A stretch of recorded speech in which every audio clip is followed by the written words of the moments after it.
across the finish line in one piece. The race is part of the town's annual Halloween celebration. Now, apparently it sounds pretty ghoulish, but apparently someone's coffin accidentally slid, and that's how it started. We'll see you at 11. Good night. That's the rest.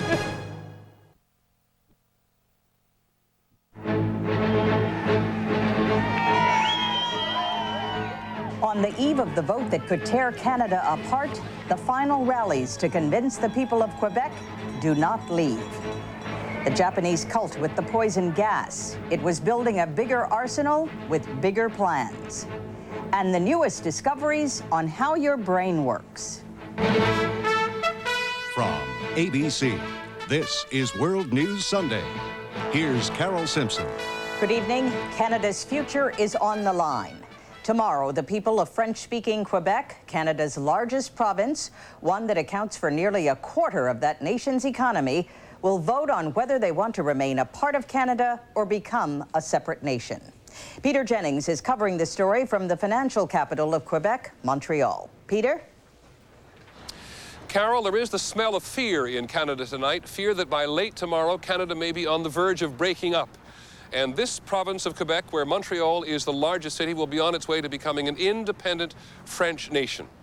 Now, it may not turn out to be that way, but here in this province, where 85% of the people are French-speaking, those French Quebecers who want to give up on Canada and form their own nation clearly have momentum on their side.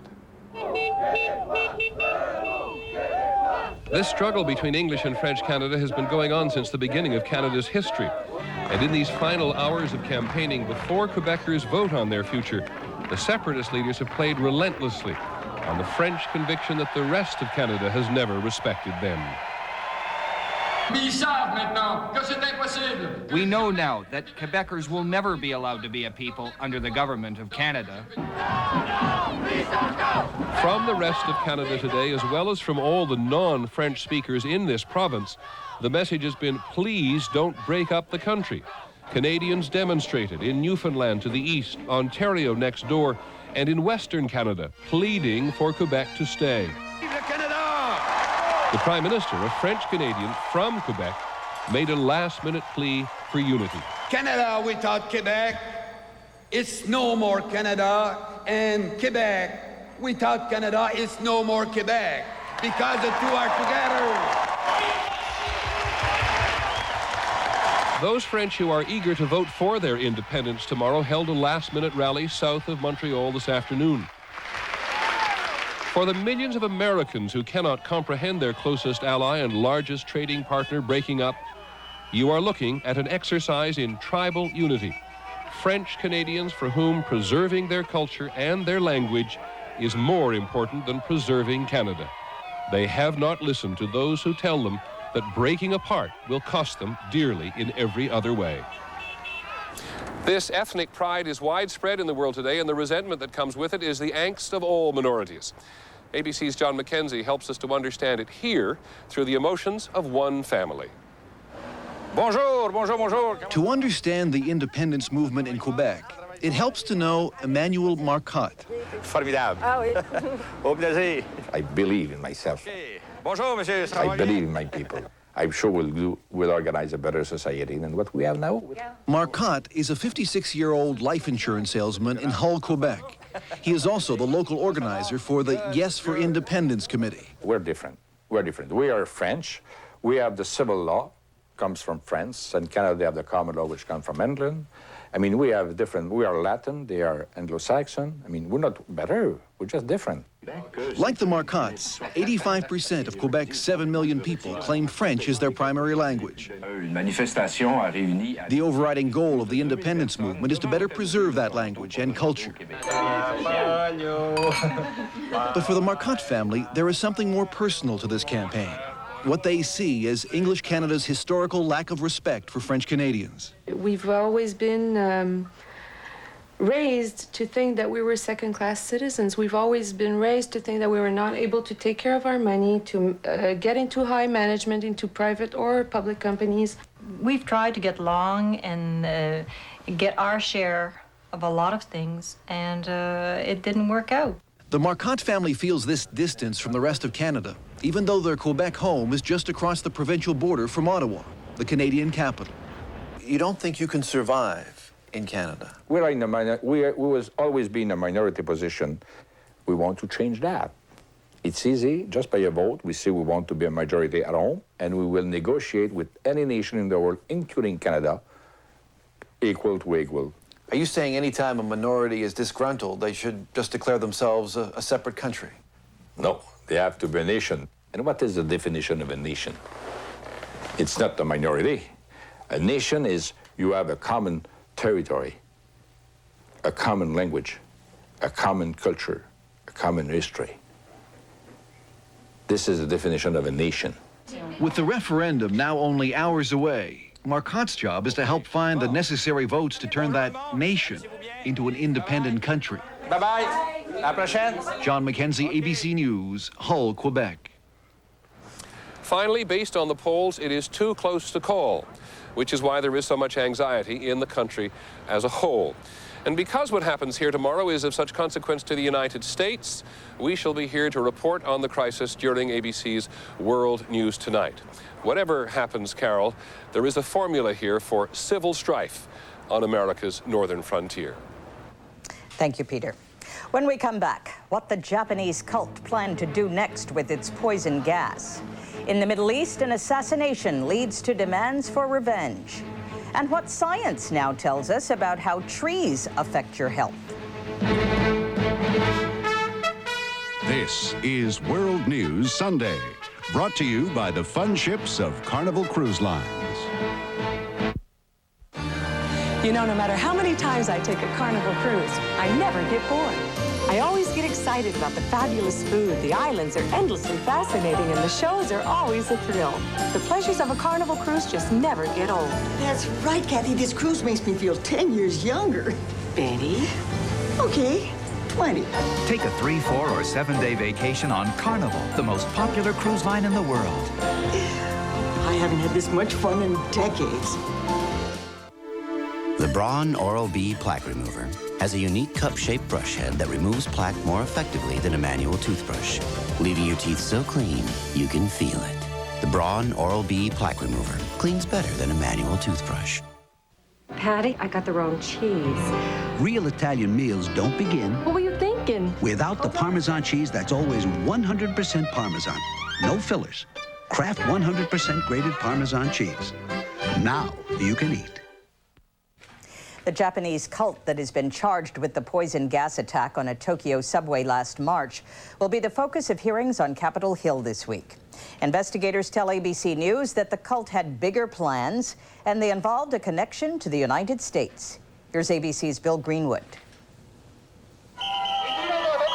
U.S. and Japanese investigators now say the deadly subway attack was to be followed by an even more terrifying raid next month. Aum Shinrikyo leader Shoko Asahara planned a gas attack to seize control of the Japanese government and prepare for war with the United States. This shows what a group can do that is willing to commit the unthinkable when they are able also to get unthinkable weapons of mass destruction, which they did in this case. Senate investigators say the cult acquired more than $1 billion to build laboratories which could produce 50 tons of nerve gas each year. It was also developing deadly biological agents and trying to build nuclear weapons.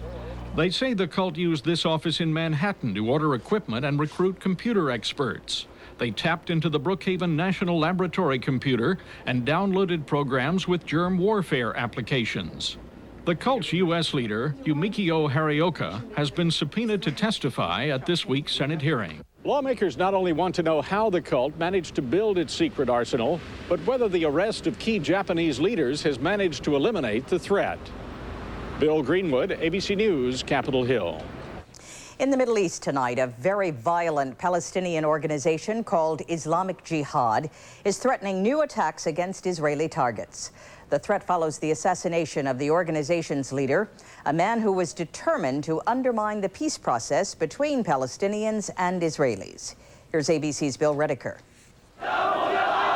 Followers of the militant Palestinian leader burned Israeli and American flags today and threatened to avenge the assassination of Fatih Shkaki.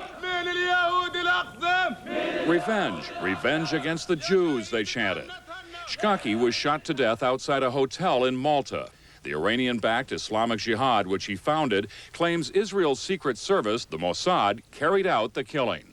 All the evidence indicates that the Mossad is behind this crime. Israeli sources close to the Mossad confirm that account and tell ABC News that the assassination was in retaliation for a string of Islamic Jihad attacks against Israeli soldiers and civilians. The worst occurred last January when 2 suicide bombers killed 21 people near Tel Aviv. Today, as the Israeli army in the occupied West Bank was put on alert, the question was not whether Islamic Jihad would retaliate, but when and where. Bill Redeker, ABC News, Tel Aviv. In the former Soviet Republic of Azerbaijan, 2 days of national mourning. A fire on a subway train in the capital has killed nearly 300 people. Officials say it was the result of an outdated electrical system. And we'll be back in a moment. The doctor said, what? Listen, if you're a woman and you get heartburn, should you take Mylanta liquid, which has aluminum and magnesium? Or should you take Tums Ultra with calcium? It's something your body needs anyway. If you're not sure, ask your doctor. See what she says. Denture wearers don't let anything keep you from getting close. Get Polident. It's loaded with minty mouthwash ingredient. Get Polident fresh and granddaughter close. Now, Polident saves you time and money. Look for this $1 coupon in Sunday's paper. The Mercedes E-Class, the Acura Legend, the BMW 5 Series, the Lexus LS 400, the Infiniti Q45.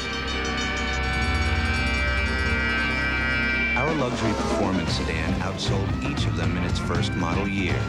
Aurora by Oldsmobile. Now the imports are the ones with some catching up to do. It's your money. 30 years ago, we promised to take care of each other. Seems like only yesterday. And today we're taking better care of our health with Ensure. Ensure is recommended #1 by doctors as a source of complete, balanced nutrition. More than a vitamin supplement, Ensure has all the nutrients adults need to help stay healthy, active, be energetic. Drink Ensure as a meal. Or in between meals. Ensure to your health, honey. Oh, to our health. Ensure, recommended #1 by doctors. Presenting the possibilities of plastics. Plastics help save you from dents and broken bones. It helped protect my patella. They help save energy. Thin light plastics, fewer trucks, less gas. They help save you from being scrambled. They help save the soda. They help food stay fresher. Brussels sprouts? Plastics can even help save toddlers from trouble. And this vest helps save my dad's life. Plastics make it possible. Now that the World Series is over, Major League Baseball is taking off its gloves again. Expect tough negotiations next week when the league's owners offer the players a new contract. The first proposal from the owners since the strike ended in April. But let's not spoil the moment. Last night, the Atlanta Braves became baseball's new champions. Here's ABC's Dick Schaap.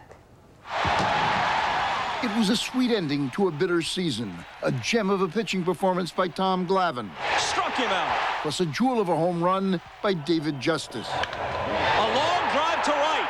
Adding up to a crown for the Atlanta Braves. The first major professional sports championship ever for the city of Atlanta. The first for the Braves after frustrating failure in 3 straight postseason appearances. It was a victory for baseball, too. A well-played, superbly pitched World Series, spiced by 5 one-run games, driving television ratings up 14%, salving the pain of a strike-delayed and abbreviated season in which attendance slipped 20%. And there is still no labor agreement in sight. Dick Schaap, ABC News. And now the other fall classic. This is the time of year when trees gain our attention. You already know how captivating it can be to watch the leaves turn colors. What you may not know is what the latest scientific research has turned up about how trees color your well-being. ABC's Kevin Newman is in the forest. Consider for a moment trees. Forests the colors of Indian corn. their leaves bringing new brilliance to the sky, a measure of flow to the water, and, if you listen carefully, a melody to the wind. Absolutely beautiful.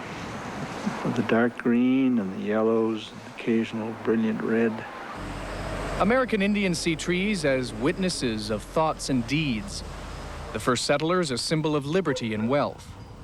And naturalists and poets see a link to our own existence. There's birth and growth and death. Trees return to the soil and create life for the next generation of trees. Lately, scientists have started to explore this ancient and powerful relationship and found ways to measure it. What they've discovered may surprise even poets. The trees change the way we act, how we heal, and how we live with ourselves.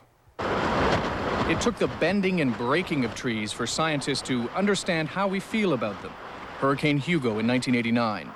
When residents of Charleston were surveyed after the cleanup, what they missed most were trees, which they saw as their childhood, history, and place. And that lesson is being put to use in places like this public housing project in Manchester.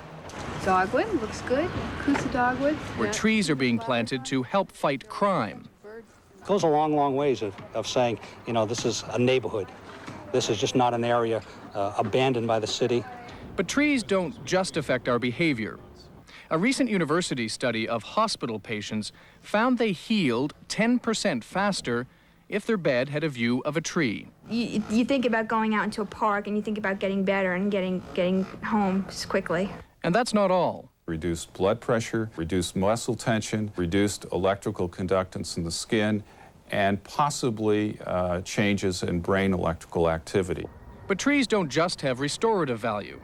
Maps charted from space have been used to determine that trees save our overheated cities about $4 billion a year in cooling costs. We always knew that trees help us feel cooler, but now we're learning that we can actually measure those benefits. So in many places it seems trees are being considered, appreciated not only for their beauty, but increasingly for how much they help us when we come together. Kevin Newman, ABC News, Bradford, New Hampshire. And we'll be back. It is where the lofty atmosphere of most luxury cars is left behind.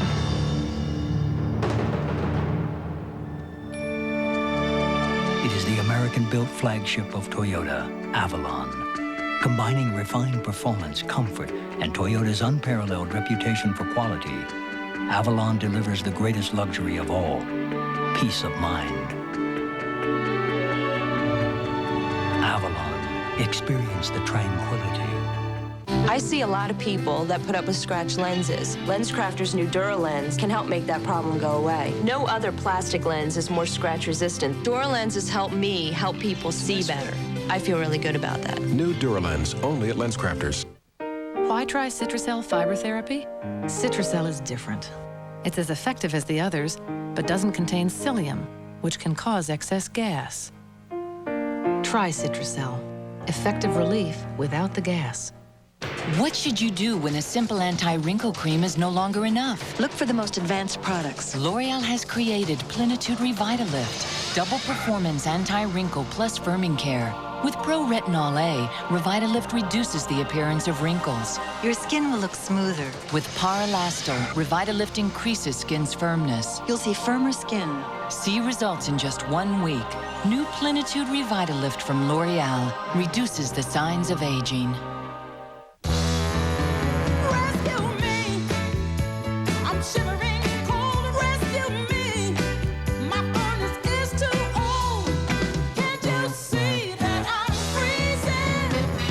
Call a day and night dealer to the rescue and get day and nights plus 90i, the most totally efficient gas furnace. It can lower heating bills up to 40%. Call day and night to the rescue. 1-800-HOT-SALE.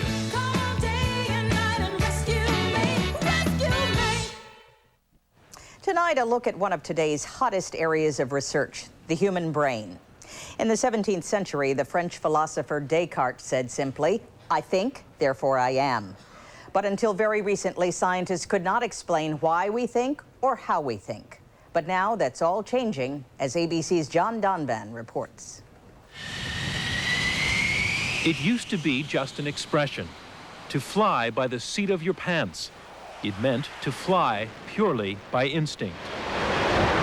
Now at this laboratory in Dayton, Ohio, the Air Force is running experiments that almost make that expression real. Right.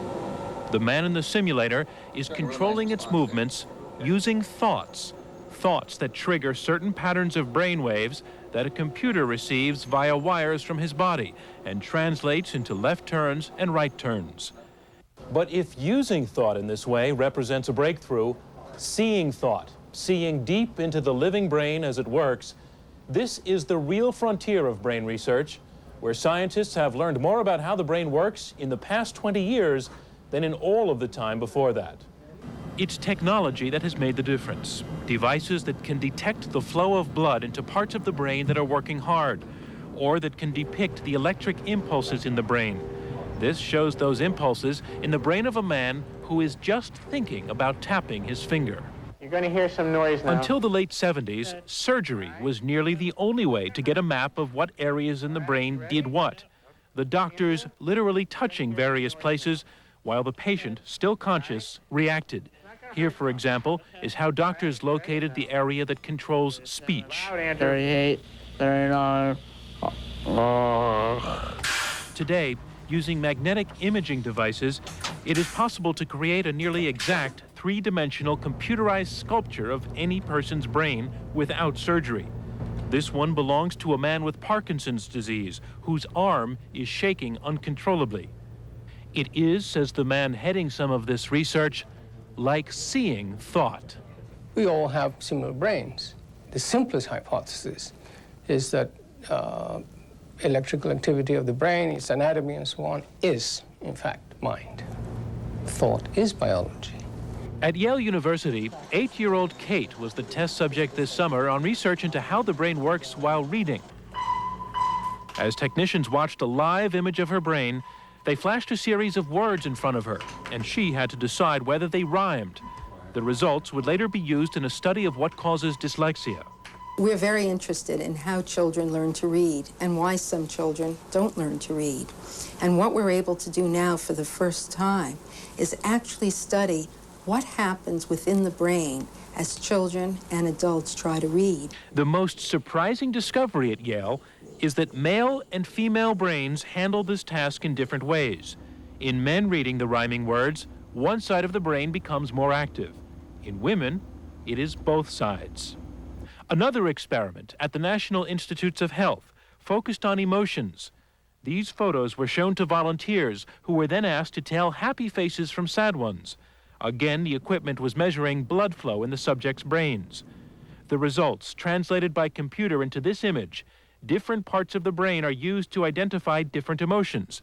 Happy faces set these areas alight in the computer model, while this was the brain reacting to sad faces. Researchers hope to learn why people suffering from depression have trouble reading emotion in the faces of others.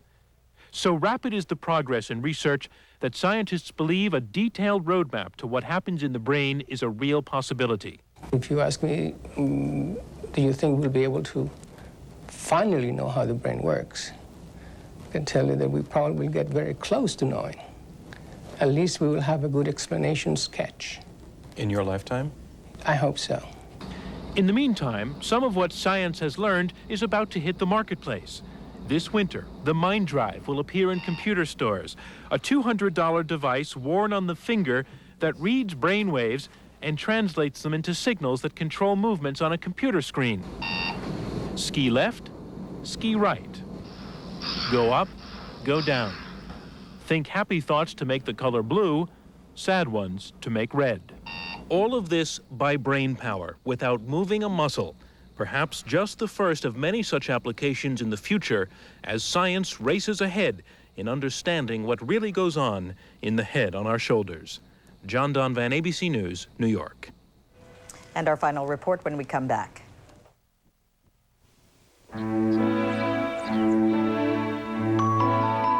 Sarah has diabetes, but thanks to a medicine developed by Eli Lilly and Company, she's doing just fine. Today, Lilly is doing more than ever. By collecting, analyzing, and sharing information from around the world, Lilly keeps healthcare professionals up to date with more effective ways to help their patients like Sarah live healthier, more active lives. Eli Lilly and Company. Knowledge is powerful medicine.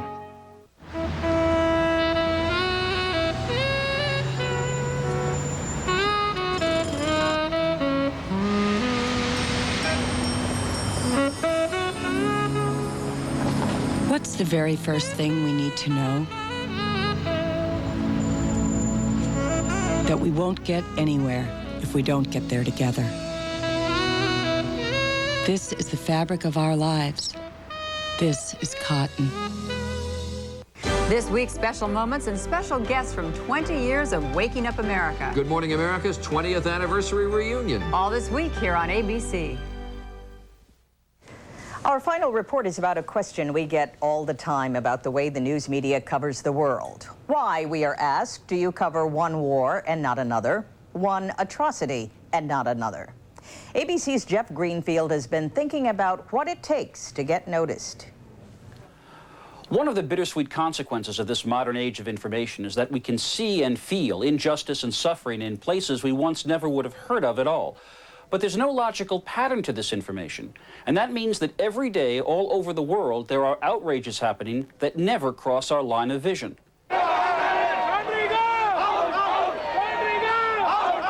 All this past week, as the United Nations marked its 50th anniversary, protesters gathered across the street to denounce alleged repression and abuse in their homelands. Some of their targets were very familiar, of course. Cuba's Castro is one, because he's a communist only 90 miles away, because the world came close to nuclear war over Soviet missiles in his country, and because of a politically potent Cuban exile community in South Florida. We're much less familiar with the cause of Tibetan exiles, who claim that more than 1 million have died since China crushed a rebellion in the Mountain Kingdom in 1959. But thanks to a well-known movie star, a visually compelling band of protesters, and columns in the influential New York Times, the Tibetans did not go unnoticed. But what about Zaire? By some accounts, the 30-year reign of President Mobutu has seen him loot the country to the tune of some $4 to $5 billion, while 800,000 of his citizens have been killed, exiled, or uprooted. But Zaire is very far away, and there is no powerful lobby of Zairean Americans. And even Zaire is front-page news compared to the charges that Sri Lanka is trying to wipe out the Tamil culture, or that Turkey is crushing the Kurds. The truth is, most of us couldn't find these places on a map. Such places get noticed only when something compelling happens. When we saw pictures of starving children in Ethiopia in the 1980s, or in Somalia in the 1990s. The sad truth is there is just too much injustice in the world to cover it all. What we do see is a matter of proximity, or cultural or ethnic identity, or good public relations, or an accident of fate. Besides, if we ever did see every act of man's inhumanity to man, we probably couldn't bear it. I'm Jeff Greenfield. And that's World News Sunday. Before we say goodbye, we'd like to welcome another new ABC affiliate, WTVG, Channel 13 in Toledo, Ohio. And 2 program notes for tomorrow. On Good Morning America, the grand juror who was released from the Oklahoma City bombing case. And on World News Tonight, Peter Jennings will be reporting live from Canada. I'm Carol Simpson. Have a good week and good night.